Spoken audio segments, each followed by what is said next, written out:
So welcome, my name's Gaynor from FitFish, and tonight I'm going to be talking to you about the one thing that you can do to follow through on a habit change. Now, there's no denying that kids change your life. And of course, loads of those changes are positive, don't get me wrong, but there is some stuff that's hard, that's difficult. And just because you've made the decision to have kids, it doesn't mean that it's all going to be easy. And one of those things that I found really difficult was losing, well, you lose a lot of your own time, that's a given, but was losing my own quiet time in the morning, because I always used to love getting up, having a cup of tea before anyone else is up, and just reading the Bible in a special chair, looking outside, watching squirrels play, watching birds play, doing Bible study for as long as, felt good, was possible, I was hearing from God, whatever. Because you have lots of time actually in the morning without children, but not so much with. So for a long time, I really struggled with losing that. And of course, I did other things in that season. You listen to things while you're unloading the dishwasher, you have a quick walk, listen to a podcast, you pray a bit later in the day. It's a season, and I recognize that, and you do other things, but for a long time I really did miss that.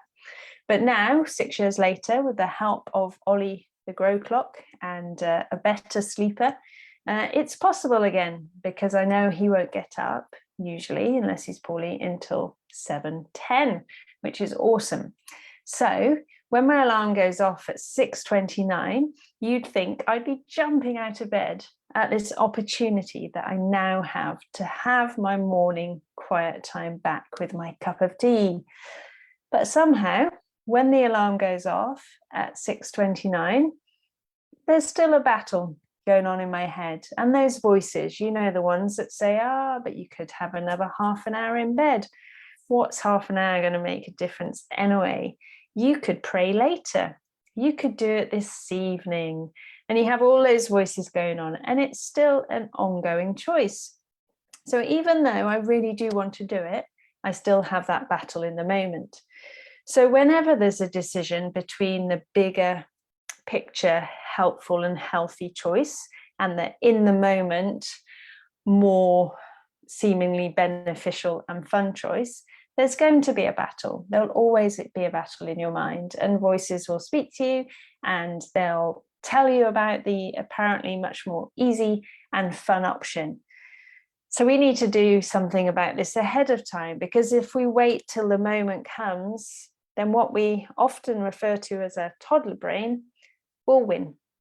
Of course, it's going to be more comfortable in the moment to stay in bed. Of course, it's going to be more comfortable in the moment to get a takeaway.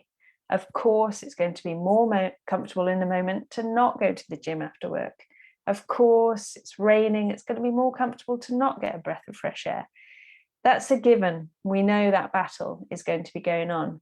So what we need to do is make sure that the healthier and more helpful, bigger picture decision weighs bigger and weighs more beneficial in our mind. And that doesn't just mean think about it in a moment. It means being intentional about really pondering and chewing over the benefits of it at other times, so that when the alarm goes off at 6:29, what you have coming to the forefront of your mind is, that would be amazing to start my day with God. Imagine how different then my conversations at the school gate, my conversations in the village shop, my conversations through work, my conversations at Beavers. Imagine how different they will all be if I start my day grounded in God. And imagine seeing the sun come up, and imagine seeing the squirrel playing, and really dwell on those things. And be really intentional about making the benefits of doing the new habit that you do want to do really bigger and more beneficial, and pushing the other ones down. So we can help ourselves in lots of different ways when it comes to starting new habits. But I really believe one of the most important things we can do is to give that bigger picture, healthier decision more weight in our minds, so that when the crunch point comes, it just about tips over into you wanting to do that. So what is that for you at the moment in your life? What is it that you want to do, but you're not quite doing? And how can you make sure that that holds more weight, that that is the bigger and better decision? Can you do some research? Can you look up some Bible verses about it? Can you talk to other people? Can you read testimonials? Can you read success stories? Can you just remember what it feels like when you do it? Can you do a mood board? Can you write that down? Can you pray about it? What can you do to make sure that it's got bigger weight and a better weight, so that when that 6:29 alarm hits, you will get out of bed? I'd love to know what that thing is for you. Do let me know, and what changes you can make in your life to help you.